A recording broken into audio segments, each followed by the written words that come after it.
तो वेलकम है दोस्तों, नमस्कार है आप सभी का। आज हम लोग बात करने वाले हैं ज्योग्राफी आईआरसी एमडीसी पेपर। ठीक है, इसको आईआरसी भी बोल सकते हैं और एमडीसी भी बोल सकते हैं। ठीक है, सेमेस्टर 2 का है और जो टॉपिक है हमारा जिसके तहत आपको पढ़ना है उसका नाम है क्लाइमेटोलॉजी एंड ओशियोनोग्राफी। ठीक है, क्लाइमेटोलॉजी एंड ओशियोनोग्राफी मतलब कि जलवायु विज्ञान और समुद्र विज्ञान। ठीक है, अगर आपका सब्जेक्ट जलवायु विज्ञान और समुद्र विज्ञान है, चाहे आप किसी भी यूनिवर्सिटी में पढ़ाई करते हो, झारखंड या आउट ऑफ झारखंड, मायने नहीं रखता। बस जलवायु विज्ञान और समुद्र विज्ञान यानी कि क्लाइमेटोलॉजी एंड ओशियोनोग्राफी आपका सब्जेक्ट होना चाहिए। ठीक है, तो आपके क्वेश्चन यहीं से मैच करेंगे, बहुत सारा क्वेश्चन मैच कर जाएगा। चलिए देखते हैं। तो यहाँ पे आपका पेपर में 2024 में पूछा गया पेपर है। ठीक है, झारखंड के एक गवर्नमेंट यूनिवर्सिटी के द्वारा पूछा गया पेपर है और इसमें देख लेते हैं कि क्वेश्चन किस टाइप से आता है। ठीक है, तो टाइमिंग 3 आवर ही रहता है और फुल मार्क्स 60 है। आगे देख लेते हैं। तो यहाँ पे हमारा जो है 1 मार्क्स वाले 5 क्वेश्चन है, फिर 5 मार्क्स वाले 2 क्वेश्चन है। क्वेश्चन हिंदी इंग्लिश दोनों भाषा में है। चलिए हम लोग देखते जाते हैं और आंसर करते जाते हैं। पहला क्वेश्चन है कि ज्वालामुखी कितने प्रकार के होते हैं। इंग्लिश में है कि how many types of volcano are there. तो देखिए दोस्तों, हमारा जो ज्वालामुखी होता है, जब भी ज्वालामुखी फटता है तो वे 3 प्रकार के ज्वालामुखी होते हैं। ठीक है, पहला होता है एक्टिव वोल्केनो जिसको हम लोग सक्रिय ज्वालामुखी बोलते हैं। दूसरा होता है हमारा कि उतना सक्रिय भी नहीं होता है और उतना आपका शांत भी नहीं होता है, जिसको हम लोग प्रसुप्त बोलते हैं, प्रसुप्त। ठीक है, प्रसुप्त ज्वालामुखी। और तीसरा होता है शांत ज्वालामुखी या फिर मृत ज्वालामुखी। ठीक है, तो ये 3 टाइप से हमारे ज्वालामुखी होते हैं। और भारत में अभी आपको अंडमान निकोबार द्वीप में और क्या बोलते हैं उसको, लक्षद्वीप में, इन सब में आपको ज्वालामुखी देखने को मिलेगा। ठीक है, नेक्स्ट हमारा क्वेश्चन है कि पृथ्वी के ऊपरी परत को क्या कहते हैं। तो हमारा पृथ्वी जो है आप सभी को मालूम है कैसा है, अंडाकार है। ठीक है, अंडाकार है और यह कई परतों से मिलकर बना है इस तरह से। ठीक है, एक है सीमा, एक है सियाल, एक है नीफे। नाम जाने हैं ना। सबसे अंदर वाला को क्रोड बोलते हैं। ठीक है, इसके बाद सियाल होता है सबसे ऊपरी वाला, भूपट्टी। ठीक, फिर सियाल होता है SiAl, सिलिकॉन और एल्यूमिनियम की प्रधानता पाई जाती है इसमें। फिर सियाल के बाद सीमा होता है यानी कि सिलिकॉन और मैग्नीशियम की प्रधानता पाई जाती है इसमें, सीमा इसको नाम दिया गया है। इसको निफे बोला जाता है, पृथ्वी के क्रोड, NiFe। निकेल और इसमें लोहा यानी कि फेरस। ठीक है, इनकी प्रधानता होती है। और सबसे ऊपरी परत को क्या बोला जाता है, भूपट्टी, भूपर पट्टी या भूपट्टी, क्रस्ट इंग्लिश में बोलते हैं। ठीक है, तो यहाँ पे हमें किसके बारे में पूछा है कि पृथ्वी की ऊपरी परत को क्या बोलते हैं, तो क्रस्ट बोलते हैं, भूपट्टी बोलते हैं। ठीक है, आगे देख लेते हैं। नेक्स्ट क्वेश्चन नंबर C, इसमें पूछा गया है कि भूगर्भिक दृष्टि से भारत की सबसे पुरानी चट्टान कहाँ पाई जाती है। ठीक है, as per geological view where is the oldest rock found in India. तो दोस्तों हमारे भारत में सबसे पुरानी चट्टान जो है धारवाड़ की चट्टान पाई जाती है। नाम सुने हैं, नाम तो सुने ही होंगे, धारवाड़ की चट्टान। ठीक है, धारवाड़ कहाँ है जी, तो यह आपका कर्नाटक में है, बेंगलोर कर्नाटक। ठीक है, यहीं के। चलिए आगे देख लेते हैं। नेक्स्ट है हमारा क्वेश्चन नंबर D, इसमें पूछा गया है कि छत्रक शिला का निर्माण कैसे होता है। तो दोस्तों आप अगर रेगिस्तान गए होंगे, हम लोग तो नहीं गए यार, मैं भी नहीं गया हूँ। राजस्थान वगैरह जाऊंगा तब ना डेजर्ट देखूंगा, रेगिस्तान। तो रेगिस्तान में क्या होता है कि रेगिस्तानी इलाकों में हवा के प्रभाव के कारण कई प्रकार की चट्टानें जो है इस तरह का रूप धारण कर लेती है, एकदम इस तरह से, बीच में एकदम पतला रहेंगी और नीचे में भी मोटा, ऊपर में भी मोटा। ठीक है, हवा के घिसाव के कारण। तो इन्हीं को कहा जाता है छत्रक शिला। ठीक है, छत्रक शिला, और इंग्लिश में बोलते हैं मशरूम रॉक। ठीक है, तो ये आपका रेगिस्तानी इलाकों में हवा के घर्षण के प्रभाव के कारण इनका निर्माण होता है। ठीक है, इस तरह से लिख दीजिएगा।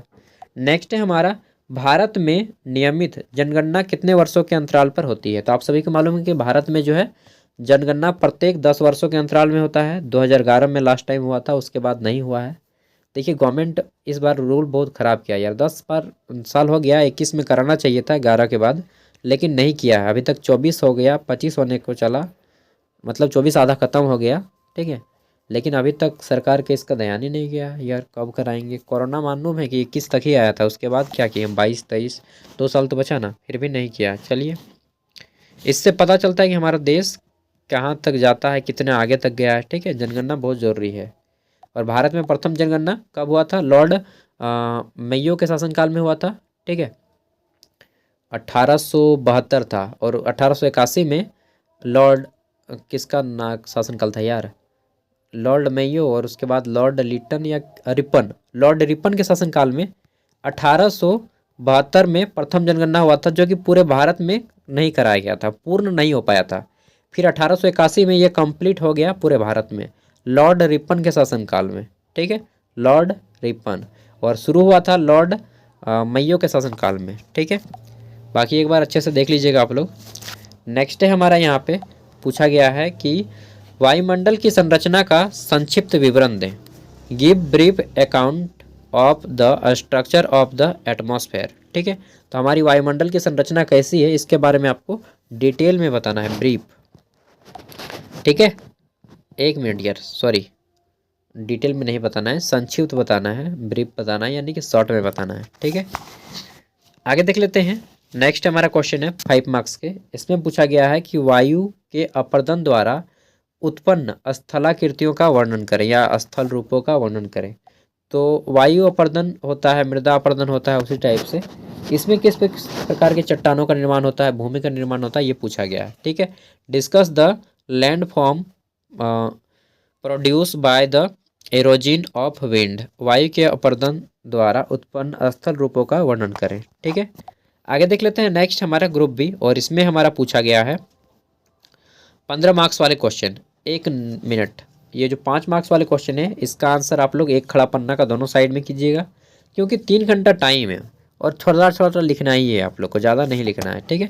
इसलिए एक खड़ा पन्ना का दोनों साइड में कर दीजिएगा। आगे देख लेते हैं। नेक्स्ट है हमारा यहाँ पे ये जो 15 मार्क्स वाले क्वेश्चन है, इसमें से किसी 3 को बनाना होगा, ओनली 3, ठीक है। टाइम 3 घंटा है, तो इसका आंसर कीजिएगा 2 खड़ा पन्ना का दोनों साइड कर दीजिए, यानी कि 4 पेज में, ठीक है। और किसी किसी पेपर में 100 होता है, उसमें फिर कम लिखिएगा, ठीक है ना। जैसे आपका एमजे पेपर, वैसे तो आपका इसमें तो नहीं होगा, क्योंकि ज्योग्राफी में सब पेपर आपका 60 मार्क्स का होता है ना। तो आगे देख लेते हैं। नेक्स्ट है हमारा यहाँ पे पहला 15 मार्क्स वाला, किसी 6 में से 3 को चुनना है, ठीक है। पहला है पृथ्वी की उत्पत्ति के सिद्धांतों की आलोचनात्मक व्याख्या करें। Discuss critically the theories of origin of the earth, ठीक है। और जहाँ पर भी आपको क्रिटिकली बोला जाए तो आपको जो है कमियों को बताना है कि किन किन कमियाँ थी इसके सिद्धांत में, ठीक है। आगे देख लेते हैं। नेक्स्ट है क्वेश्चन नंबर 5, और इसमें पूछा गया है कि पृथ्वी की आंतरिक संरचना पर प्रकाश डालें, ठीक है। आंतरिक संरचना वही सिया भूपट्टी है, फिर आपको सियाल बताना है, फिर सीमा बताना है, फिर नीफे बताना है, ठीक है। और पृथ्वी की औसत गहराई कितनी है? तो 24 किलोमीटर है, इसको भी बता देना है इसमें, ठीक है। अब मैं आपको एक रोड में बता दे रहा हूँ कि आपको क्या क्या करना है इसमें। फिर यहाँ पे हमें पूछ रहा है कि पृथ्वी की आंतरिक संरचना कैसी है, प्लेटें कैसी पाई जाती हैं, ठीक है। जब प्लेटें आपस में टकराती हैं तो भूकंप आता है, तो भूकंपीय तरंगे पृथ्वी की आंतरिक बनावट को समझने में किस तरह मदद करती हैं, यह भी आपको बताना है, ठीक है। तो भूकंप से भी क्वेश्चन रहेगा आपका। इंग्लिश में है कि throw light on the internal structure of the earth, how the seismic wave, ठीक है, यानी कि भूकंपीय तरंगे are helpful to understand the interior structure of the earth, ठीक है। और यहाँ पे पूछा जा सकता है कि भूकंप को मापन किस यंत्र से मापा जाता है, ठीक है। तो रिक्टर पैमाने से मापा जाता है, इसको भी याद रख लीजिएगा। कभी कभी इसको सिस्मोग्राफी भी दे देते हैं। आगे देख लेते हैं। नेक्स्ट क्वेश्चन नंबर 6, इसमें पूछा गया है कि वायुमंडल की संरचना पर एक लेख लिखें, ठीक है।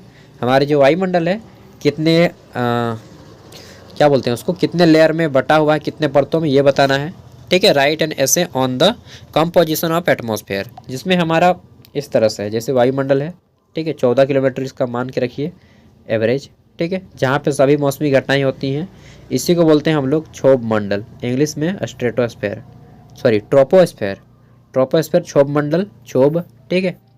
फिर हमारा आता है, इसके ऊपर में थोड़ा सा जाइएगा तो क्षोभ मंडल के बाद आता है हमारा समताप मंडल, जहाँ पे हवाई जहाज चलते हैं, इसमें सभी मौसमी घटनाएं। समताप मंडल आता है जहाँ पे हवाई जहाज चलता है, तापमान समान रहता है, ठीक है। समताप मंडल इसको कहा जाता है, और यहीं पे हमारा परावैंगनिक किरण पाया जाता है, ठीक है। समताप मंडल के ऊंचा जाइएगा तो आपको मध्य मंडल मिलेगा। क्या मिलेगा? मध्य मंडल, ठीक है, पहला हो गया क्षोभ, दूसरा हो गया हमारा समताप, तीसरा हमारा हो जाता है फिर मध्यमंडल। ठीक है, मध्यमंडल। इसके बाद जाइएगा तो हमारा क्षोभ मंडल, समताप मंडल, मध्यमंडल, यहीं पे हम आयन मंडल कर देते हैं।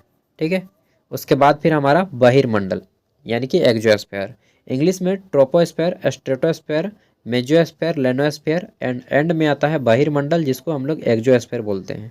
ठीक है, तो आपको इतनी चीज़ डिफाइन करना है। अगर आपको संरचना के बारे में पूछा जाए फिर बता देना है कि किस में कौन सा गैस की प्रधानता पाई जाती है। ठीक है, जैसे जैसे हम लोग ऊपर जाते हैं ऑक्सीजन कम होते जाता है। नेक्स्ट है हमारा जनसंख्या के वितरण को प्रभावित करने वाले कारकों का विशद विवरण दें। ठीक है, तो जनसंख्या को कौन कौन से कारक प्रभावित करते हैं, जैसे कि मरुस्थलीय एरिया हो गया, मैदानी एरिया हो गया, रोजगार, नगर, शहर। ठीक है, कहाँ पे रोजगार के अवसर हैं वहाँ पे आदमी ज़्यादा बसता है। इस तरह से आपको बताना है कि जनसंख्या किन किन कारणों पे डिपेंड है। ठीक है, इंग्लिश में है कि give detail about the factor affecting the distribution of population. समझ गए ना। अब जैसे शहर है, अच्छा सुविधा है सब कुछ, तो आदमी वहीं पे बसना चाहता है। पहाड़ी इलाका है, जैसे कि मैं पहाड़ी इलाका में रहता हूँ यार, झारखंड और बंगाल के बॉर्डर में रहता हूँ। ठीक है, तो यहाँ पे आदमी बहुत कम रहता है। मतलब मैं भी सोचता हूँ कि अपना गांव छोड़ के शहर तरफ जाऊँ, लेकिन अब देखते हैं ज्वाइनिंग कब हो रहा है मेरा। चलिए 8 नंबर है हमारा, नदी के अपर्दन, परिवहन तथा निक्षेपण द्वारा उत्पन्न स्थल रूपों की व्याख्या करें। इंग्लिश में है कि डिस्कस द लैंड फॉर्म्स।